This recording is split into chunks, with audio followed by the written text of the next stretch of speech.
ALEC archive, as it relates to education, shows a broad array of bills. But what you see is an early indication or an early interest in privatization of education. There are lots and lots of bills that talk about various ways to privatize or defund, dismantle the public schools.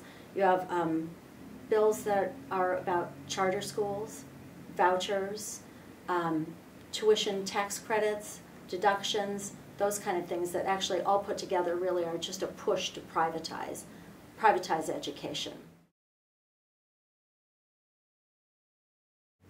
If the ALEC agenda for dismantling, privatizing the public schools goes further, what you end up with is isolation for students. You end up with public schools that are poorly funded, and the students that are left in those public schools are the students who are very difficult to educate, children who have educational challenges, and what you fund are other children going out into the private system who are easier to educate, who have families who are literate, and you end up with a two-tier system of education. You end up with really a very resegregated system of education.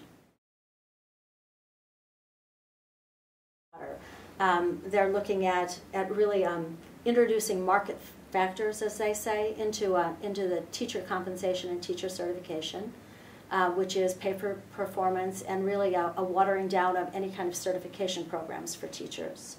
The second one is clearly their continuation of privatization and vouchers. The third one is increasing testing, because they're very supportive of the No Child Left Behind type of testing and tracking students in that way. And then the fourth one is really kind of continuing to chip away at the ability and the powers of local school districts and local school boards. They do have an interesting legislative strategy there. They keep giving advice to people in the states, and they say that, you know, in these four areas you need to introduce a lot of bills, and you need to introduce the entire array of them all at the same time. So they analogize this to a game of whack-a-mole, so where you actually can introduce all sorts of bills, and they say that if you do that, then the education proponents won't be able to kill them all at one time, just like a game of whack-a-mole.